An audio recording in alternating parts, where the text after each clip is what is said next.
Muy bienvenidos, bienvenidas. Es un placer estar con ustedes nuevamente en su programa Diálogo Bíblico, que ha ido aprendiendo con las semanas pasadas al estudiar Juan. ¿Qué quería Juan mostrarnos en realidad con su libro? Porque siempre los autores tienen un propósito. Y uno lo descubre en el estudio que hace, que Juan en realidad está mostrando a Jesús como divino, maravilloso, y Dios de amor, de misericordia. Y esta semana vamos a introducirnos un poquito en ese concepto de los samaritanos. ¿Quiénes eran los samaritanos? ¿Por qué se odiaban tanto? ¿Qué había pasado? ¿Por qué estaban separados y eran parte de quizás del pueblo? Vamos a conversar un poquito cómo Jesús trató, cómo entró en esta conversación con un lugar donde nadie quería pasar, por lo menos los judíos. Así que bienvenido pastor, ¿cómo está? Gracias, Raúl, aquí estamos otra vez, siempre disponibles para seguir estudiando y comentando la palabra del Señor, que es tan hermosa, sobre todo el Evangelio de Juan. Sin duda que en los capítulos anteriores hemos aprendido bastante de este libro, que es un libro maravilloso que nos muestra a Jesús como el Hijo de Dios, que tiene el propósito de crear fe en nosotros. Y precisamente la historia que hoy día vamos a comentar de la mujer samaritana, como así se le llama, aunque era de la aldea de Sicar. Esta es una gran historia que está aquí en el Evangelio de Juan, donde se utiliza un capítulo completo para estudiar, capítulo 4 de Juan, la historia de esta mujer y de todo ese pueblo al cual ella pertenecía. A veces nosotros somos, digamos, discriminados en realidad muchas veces. Ahora que un pueblo sea discriminado por un concepto racista, lo que sea, no es bueno. Pero en este caso nos encontramos con estos samaritanos que cuando uno lee, el judío incluso evitaba pasar por allí, por ese lugar, aunque le ahorraba muchos pasos, kilómetros y tiempo. Daban la vuelta, ¿no es cierto? Y no pasaban por Samaria. Sí. Porque les era molesto. Y entonces, en el contexto que ahora estamos nosotros estudiando, aparece que los samaritanos van a encontrarse realmente con Jesús. ¿Y qué cambio produce? Yo voy a leer los primeros textos que son para ver un poquito el entorno. Y aquí me parece que Cristo es un maestro realmente extraordinario para enfrentar las situaciones. Dice aquí, cuando pues el Señor entendió que los fariseos habían oído decir, Jesús hace y bautiza más discípulos que Juan, aunque Jesús no bautizaba sino sus discípulos, salió de Judea y se fue otra vez a Galilea. Bueno, aquí hay un concepto bien interesante, ¿no es cierto? Jesús evitaba este tipo de confrontaciones. No quería que se descubriera cuál era el final de su propósito, no estaba enseñando. Y se fue, y me gusta el 4 porque dice que le era necesario pasar por Samaria. Sí. Hay un concepto que yo lo he aprendido, que Jesús como hombre, 100% hombre, pero también 100% divino, él tenía un propósito en la vida al hacer todas las cosas. Él no iba a improvisar, pasemos por Samaria, pasemos por acá, vamos al pozo. No. Él tenía y sabía lo que tenía que hacer. Eso es la divinidad de Jesús en la salvación, en relación a la salvación de las personas. Claro, efectivamente Jesús tenía que pasar por Samaria para ahorrar kilómetros de camino. Él se dirigía a Galilea, que Galilea era un lugar donde había más judíos y se consideraban como judíos genuinos que seguían las leyes de Moisés, tenían sinagogas, era un lugar donde se predicaban las leyes del Antiguo Testamento, pero Samaria era un sector que algunos dicen que tenía unos 40, 50 kilómetros de largo por 50 de ancho, era como una isla entre Galilea y Judea. Y los judíos, como decía Raúl, para no pasar directamente por Samaria rumbo a Galilea, porque había mucho tráfico entre ambos sectores, se iban por Perea, es decir, por el otro lado del Jordán. y eran bastantes kilómetros más, tal vez 20 kilómetros, 30 kilómetros, la vuelta completa. Pero aquí tenemos nosotros a Jesús que no quiere confrontarse con los discípulos de Juan el Bautista que todavía seguían haciendo su obra, pero ya Jesús tenía más éxito que ellos porque bautizaba más y tenía más gente que lo seguía. Pero Jesús dijo, vamos a trabajar a otro lugar, no tengamos problemas entre nosotros. Y fue ese el momento en el cual llegó a la aldea de Sicar, junto al pozo de Jacob, y allí hay una maravillosa historia que vamos a comentar. Sí, interesante que uno cuando mira estas palabras, eso que tú dices que Jesús bautizaba más, vamos a ir descubriendo también el personaje, quizás en la próxima semana conversar un poquito más acerca del personaje Juan el Bautista, que está inserto de alguna manera en esta historia. Claro. Interesante esos detalles. Esta mañana conversaba con mi señora acerca de este Juan el Bautista, que es extraordinariamente humilde. Él se dio todo para ir en bien del maestro que él anunciaba. Pero vuelvo a insistir a esta idea que él era necesario. ¿Necesario en qué sentido? Jesús siempre buscó la salvación de las personas. Y él sabía que si iba a Samaria, él sabía, no estaba improvisando, estaría esa mujer en ese lugar. Y el escenario, como tú dices, era un escenario en el cual los habitantes se nutrían del líquido, el agua, que era tan esencial. No sí. Como diría que nosotros tenemos una llave y se abre el agua, ¿no es cierto? Y corre. Había que ir a buscarla.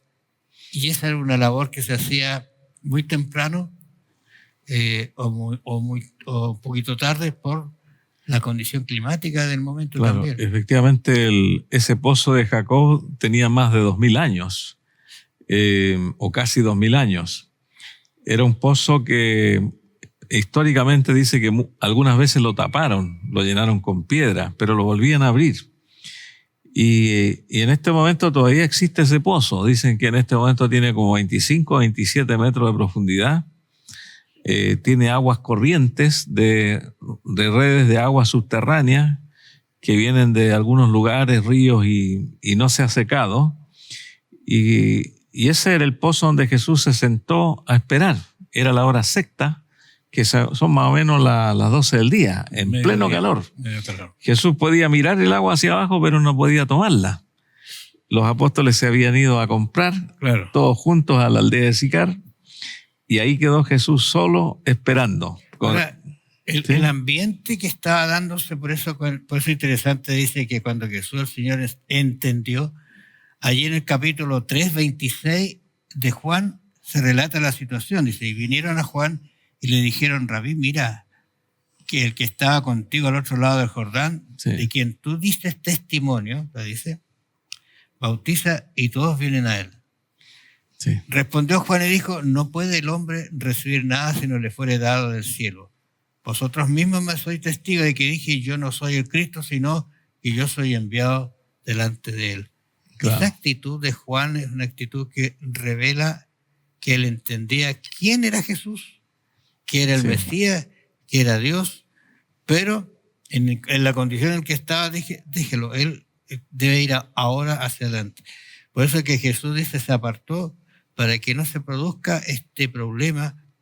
Yo creo que es una lección muy importante a veces cuando aparecen conflictos dentro de una congregación, dentro de un núcleo, de unas personas, separarse un poquito, ¿no es cierto? Dejar que el agua se calme y retomar la situación. Y hay otra enseñanza importante. Cada vez que hay un conflicto, a uno le parece que la obra se va a detener, porque hubo un conflicto ahí con Juan el Bautista y Jesús. Pero las cosas malas que pueden ocurrir en la obra de Dios ayudan para bien, porque Jesús, si no hubiese tenido ese conflicto, se habría quedado en Judea. Claro. Y a lo mejor nunca podría haber dado el mensaje a Sicar y a toda esa población donde estaba la mujer samaritana. Es por eso que nosotros a veces tenemos que creer de que hay cosas malas que ocurren, pero muchas veces Dios la arregla para bien.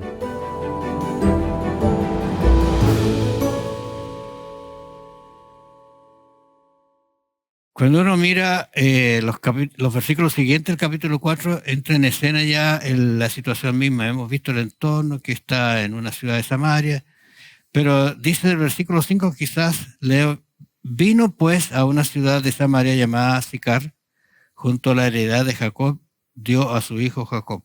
Oiga, eso que tú dijiste que no se secaba el pozo, ¿cómo descubrían dónde había agua? En realidad, interesante eso, porque aquí también en los sectores a veces se hacen pozos y alguien busca y allí hay agua. No en todos los lugares sale agua. Interesante, pero dice, y está allí el pozo de Jacob. Entonces Jesús, cansado del camino, se sentó así junto al pozo. Era como la hora sexta, lo que tú decías, mediodía. Mucho calor. ¿Qué pasa ahora? Vino una mujer de Samaria a sacar agua y Jesús le dijo, dame de beber. ¿Qué te parece hasta aquí la escena que estamos percibiendo nosotros al mirar la mujer junto al pozo? Bueno, hay todo un escenario. Ya sabemos que esta mujer venía sola. Dicen que la ciudad quedaba a 1,5 kilómetros del pozo. Imaginémonos nosotros una mujer caminando con su cántaro que pesaba entre 3 y 4 kilos y que era cargado con entre 10, 12 hasta 16 litros de agua. Pero era un trayecto largo. Después tenía que llevar el cántaro con casi 20 kilos de peso. Pero esta mujer venía sola. Dicen que lo hacía porque no quería estar con las otras damas de la ciudad, porque tenía una vida un poco disoluta y había mucho comentario respecto a ella. Por eso que ella vino sola justo a esa hora donde nadie la iba a ver y donde nadie le podía preguntar nada. Y allí estaba Jesús, sentadito, esperando. Y como decía Raúl, Jesucristo hacía sus planes. Como Dios le mencionaba, dice, los planes a Jesús, todos los días lo que tenía que hacer. Él oraba y Dios le iba mostrando dónde tenía que ir y por dónde tenía que conversar, en fin. Era algo maravilloso eso, que siempre había un plan, nada ocurría por la casualidad. Y en este momento se encuentra con la mujer. Ahora lo interesante es ver también esta humanidad de Jesús, porque yo me imagino que él estaba cansado. Porque algunos de nosotros podemos pensar, no, Jesús no se cansaba. No, él dormía, él sudaba, él tenía hambre, pasaba frío. Incluso una vez Juan muestra en un trozo de su escritura, dice, y Jesús se paseaba por el templo. Pero no hay otro detalle. Entonces, eso significa que ¿qué hace cuando se pasea hacia acá? Porque tiene frío. Bueno, aquí el calor lo estaba abrazando a Jesús y le fue reconfortante llegar a sentarse un rato y descansar cuando aparece esta mujer en escena. Ahora, lo interesante que cómo se enfrenta a la situación, porque yo le habría dicho, muy buenas tardes. ¿Cómo está usted? Para entrar en conversación. Pero ¿qué es lo que Jesús hace? Dice el versículo, dice la mujer samaritana, vino la mujer a sacar agua y Jesús le dijo, dame de beber. O sea, enseguida. Beber, darle agua a una persona era uno de los deberes más, incluso hasta sagrados, para alguien que la necesitaba. Pero aquí no era así, ¿o no? Bueno, la mujer, como dice el texto siguiente, el verso 9, la mujer entendió y conoció la voz de Jesús, dame de beber. Comprendió que Jesús no era del sector donde ella vivía, que era un hombre que venía de Jerusalén o de Judea. El hablar de Jesús era como judío, distinto a los samaritanos. Recordemos que los samaritanos que vivieron en los tiempos de Jesús eran descendientes de otras naciones que fueron transportadas de diferentes lugares de Asiria, de Babilonia, a vivir ahí a ese lugar, y prácticamente eran judíos a media. Algo seguían la religión de los judíos, pero muy poco. Y por eso que había tanta rivalidad con los judíos, porque eran mezclados. Los judíos trataban de mantener su pureza en su raza y en su genealogía. Entonces la mujer le extrañó el pedido de Jesús. ¿Cómo, siendo judío, me pides de beber? Porque entre judíos y samaritanos no se tratan. Pero Jesús le responde y le dice, si conocieras el don de Dios y quién es el que te dice, dame de beber, tú le pedirías y él te daría agua viva. Es decir, inmediatamente al grano, Jesucristo directamente. Esa es la capacidad que Jesús tenía como maestro para ir en su propósito, no desviarse. Sí. Y él sabía dónde debía llegar, ¿no es cierto?, para, voy a decir entre comillas, atacar a esa mujer, pero no es el término en realidad, para llegar a ella, ni tocarle el corazón a ella. Sí. El agua, si tú ves, el agua pasa a ser ahora una cosa de tercer. Secundaria. Jesús tenía sed, la mujer quería agua. Si tú te das cuenta, el agua pasa a ser en un segundo plano, tercer plano, pero se incorpora el concepto de salvar a esa mujer. Y la conversación sigue, porque dice, Jesús, si conociera, dice, ¿quién es el que te dice, dame de beber? Tú le pedirías y él te le daría el agua viva. Y mire la respuesta de la mujer. ¿Qué es la respuesta? La mujer le dijo, Señor, y vuelve a la parte humana, no tienes con qué sacarla. Y efectivamente era así, porque 25 metros no tenía un cable, no tenía una soga, no tenía un balde, pero ella lo tenía. Claro. Y la historia cómo sigue, porque aquí sacamos lecciones maravillosas. ¿De dónde pues tienes el agua de vida si no tienes cómo sacarla? Esa parte humana. ¿Qué te parece? ¿Acaso eres mayor que nuestro padre Jacob? Le dice, que nos hizo este pozo y bebieron él y sus hijos. Pero Jesús le responde, cualquiera que bebiere de esta agua volverá a tener sed. Mas el que bebiere del agua que yo le daré no tendrá sed jamás, sino que el agua que yo le daré será en él una fuente de agua que salte para vida eterna. Jesús allí está hablando de esa verdadera agua que tiene Jesús para toda la humanidad y para todos nosotros, el contacto, la vida, la energía que provee el creer en Jesucristo, que provee el estar con Jesús. Es un agua que satisface las demandas más secas y profundas del alma. Es un agua que Jesús ofreció a todos los que quieran creer en Él. Se lo ofreció a esta mujer samaritana. Y esta mujer seguía todavía mirándolo desde el punto de vista terrenal. Y ahí le dice, Señor, dame de esta agua para que yo no vuelva a este pozo a buscar agua, ya que le quedaba tan lejos y era muy cansador todos los días ir a buscar un jarrón o a veces 2 viajes. Y, Señor, dame esta agua para que no tenga yo sed ni venga a sacarla. O sea, ella seguía mirando su situación física, ¿no es cierto?, emocional, y Jesús la está llevando a la parte espiritual. Ahora lo interesante es que si yo sigo con esta idea del agua, el agua pasó a otro estatus, pero sí el agua espiritual empezó a surgir, porque la respuesta de ella, dame de esa agua para que no venga. Y yo creo que, y voy a hacer algo que no aparece acá en la Escritura. Creía que era física el agua. Claro, fíjate, yo creo que ella volvió a buscar agua físicamente y se acordó de esa escena. Reforzaron la conversación que tuvo con ese personaje que al final se descubre. Y entonces Jesús, ¿qué es lo que hace? Que ella dice, Señor, dame de esa agua. ¿Cuál agua? El agua que ella realmente necesitaba. El agua del alma. El agua del alma. Ella tenía que limpiarse, ella tenía que recurrir a alguien que no era humano para poder sacarse ese peso que traía. Porque aquí venía a las 12 a ocultarse la vergüenza que traía. Ella tenía un problema muy serio y a veces uno piensa cuántas personas se acercan a una iglesia a buscar una salida a problemas muy, muy serios que tienen en su vida, que tienen que han arrastrado por años y no han abierto su corazón al Señor como para decirle, Señor, sácame este peso. Claro, el agua en el Antiguo Testamento tenía un simbolismo, sobre todo en el santuario. Simbolizaba higiene, simbolizaba limpieza del cuerpo, limpieza del alma. Y habían sacrificios donde se utilizaba el agua en el santuario de Israel. Y también hay textos bíblicos como Jeremías 2:13 que nos dice que Jehová es una fuente de agua viva. O sea, Dios del Antiguo Testamento también era una fuente de agua viva. Y que también de Jerusalén saldrían aguas vivas. Por lo tanto, Jesucristo estaba utilizando un elemento que significaba espiritualmente despertar a la persona, limpiar su conciencia, limpiar su alma, entender su situación delante de Dios, reconocimiento del pecado, arrepentimiento, significa una purificación. Jesucristo también utilizó el agua en la Santa Cena cuando se lavaron los pies. También el agua representaba una limpieza.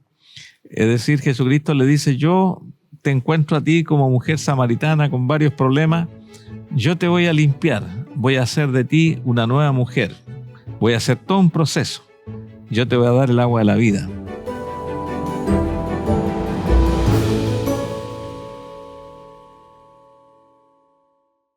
Estaba pensando, Luis, que el Antiguo Testamento habla del agua, pero también lo habla en forma espiritual. Fíjate, quizás este texto es bien importante aquí en Ezequiel 36, 25. Usted, amable oyente, léase todo el capítulo, pero dice, esparciré sobre vosotros agua limpia. Mira, Sí. Y seréis limpiados de todas vuestras inmundicias y de todos vuestros ídolos os limpiaré. Claro. Interesante eso, aplicado ahora a esta mujer que nosotros estamos viendo acá. Pero bajo este concepto, ¿cómo actúa Jesús ahora frente a la mujer? Pareciera que fuera una respuesta un poquito brusca, pero la hace despertar de su situación, que ella tenía que salir de eso, confesarle a alguien y entregarse al que tiene la solución. ¿Qué es lo que dice el texto cuando uno lee la revelación de Jesucristo? Allí en los versículos 4 y 16. Si uno lo mira con tranquilidad, dice lo siguiente. Jesús le dijo, ve, llama a tu marido. O sea, ¿a dónde fue Jesús? Al problema. Sí, efectivamente, no podía Jesús seguir conversando y darle un mensaje completo a esta mujer, aunque era una mujer necesitada de Dios. En la cultura de los judíos, el marido era el que llevaba esa insignia sacerdotal, y es por eso que Jesucristo quiso respetar también este concepto cultural. Y también Jesucristo tenía otro pensamiento, que el marido no iba a venir solo, tenía que venir con mucha otra gente, por lo que estaba conversando con esta mujer. La mujer le dijo a Jesús, no tengo marido. O sea, efectivamente no tenía un marido propio en ese momento, pero Jesús allí le aclara directamente y le dice, bien has dicho, no tengo marido, porque 5 maridos has tenido, y el que ahora tienes no es tu marido. Esto has dicho con verdad. Y uno dice, ¿cómo respondería aquí una persona o algún oyente, ¿no es cierto?, Sí. que nos está viendo, que nosotros le digamos, mire, usted no tiene marido, el que no tiene no es su marido? ¿Cómo responderíamos? Bueno, nosotros somos humanos en realidad, pero Jesús en esa situación salvífica sabía que ese era el problema de ella para entregarse a Jesús.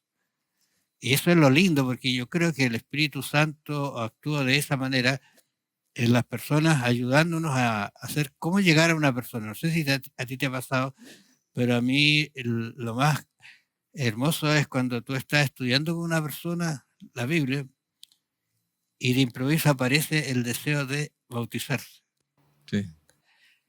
Pero ya a mí me han pasado casos en los cuales ellos han tenido deseo de bautizarse, pero hay algo que tienen que solucionar. Y aquí está la solución. Y ella lo toma bien. Sí, bueno, también nos muestra, Raúl, esta actitud de Jesús, que Jesucristo no hace acepción de personas. Él vino a salvar a los pecadores. Los sanos no tienen necesidad de médicos, sino los enfermos. Esta mujer tenía un corazón que Jesucristo lo encontró receptivo. Era un corazón que tenía la capacidad de creer, tenía cierta comprensión, tenía una vida enredada. El haber tenido 5 maridos, a lo mejor tenía hijos, el que tenía ahora era de otra persona, era una mujer que estaba enredada y es por eso que era muy criticada por la gente.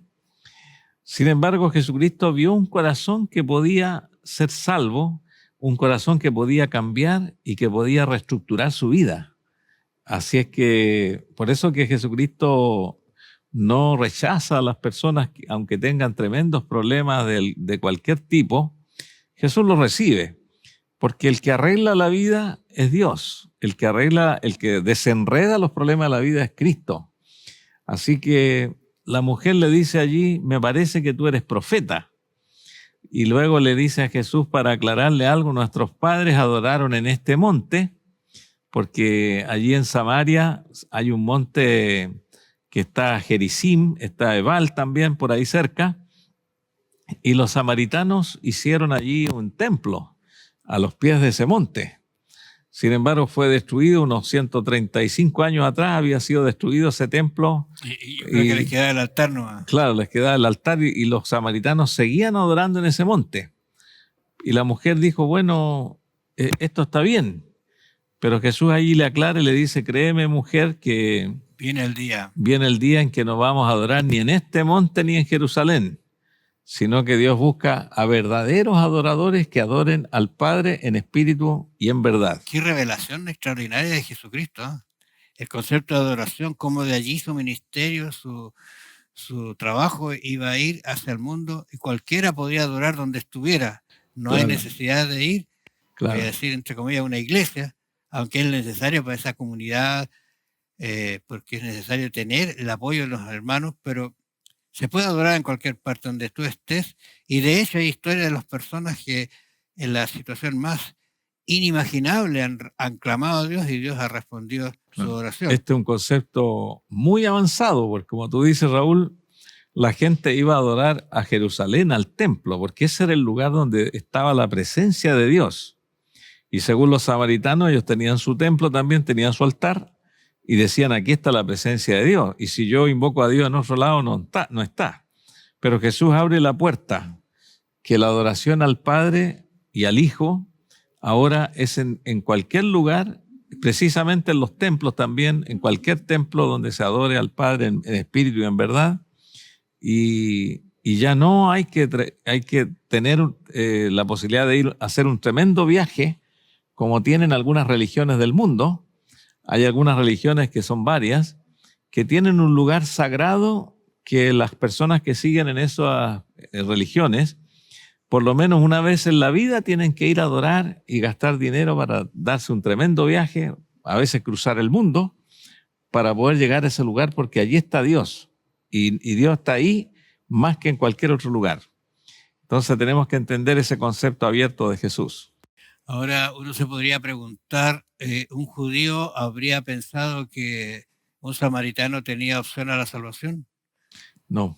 En absoluto. Y Jesús abrió esta puerta, y más aún, no la abrió solamente con ese pueblo, sino la abrió con una mujer que tenía, ¿no es cierto?, algunos problemas bastante serios en relación a la conducta. La revelación de Jesucristo es súper importante, pero la reacción de los samaritanos también lo es. Porque claro, ¿qué pasa con los samaritanos ahora? Ella, ¿qué es lo que dice? Tú eres profeta, ¿no es cierto? Sí. Y la respuesta de Jesús, aquí vino su completa revelación, porque le dice, el que habla contigo, aquí estoy, yo soy ese profeta que tú has esperado. Claro, aquí hay un texto, como dice Raúl acá, y le dijo la mujer, sé que ha de venir el Mesías. Es decir, esta mujer, pese a todo lo que tenía en su vida, esta mujer ha escuchado del Mesías. Los samaritanos entendían la llegada del Mesías. Y ella dice, cuando Él venga, el Mesías, llamado el Cristo, cuando Él venga nos va a declarar todas estas cosas. Y es allí cuando Jesucristo le dice a la mujer otra revelación importantísima. Y Jesús le dijo, yo soy el que habla contigo. Yo soy el Mesías. Esta es una declaración bastante adelantada, porque muchas veces Jesús quería ocultar esta revelación y a la mujer se lo da de plano allí, que ni siquiera es una mujer judía, es una mujer samaritana de otra raza, con otra cultura, y Jesús le dice, el que habla contigo, yo soy el Mesías. Ahora, esa reacción a mí me gusta porque ella se sacó primero la culpa que tenía, se había encontrado con el que tenía la solución, se le acabó el problema del agua, porque dice que dejó el cántaro, fue a visitar allá y a anunciar, he encontrado el que ustedes conocen, que están esperando, el Mesías. ¿Acaso este es el Mesías? Vengan. Y trajo al pueblo, dice, Eso es lo bueno, sí. Trajo al pueblo a Jesús. Y cuando llegan al pueblo a Jesús, ¿qué hace la gente? ¿Cómo reacciona? Eso es lo interesante, porque cuando uno convierte a alguna persona, la lleva a Jesús, llevarla a Jesús y que sea Jesús el que lo sigue. Porque ¿qué le dicen? Mira, antes te creíamos a ti lo que dijiste, vinimos por eso, pero ahora lo Sí. tuyo pasó a segundo plano, ahora le creemos al que estamos escuchando. Claro. Y esta se quedó mujer, unos días ahí dándole estudios. claro, esta mujer nació como una misionera. Misionera.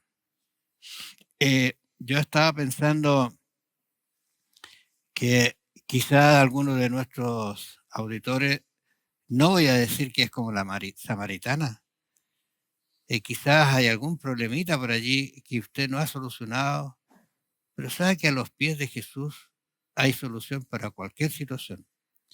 A los pies de Jesús puede revelarse y abrir un camino que sea de felicidad y alegría. No lo espere, entréguese a Jesús y Jesús puede abrir y darle esa agua que le dará vida eterna. Que el Señor lo bendiga y lo acompañe y nos vamos a encontrar la próxima semana.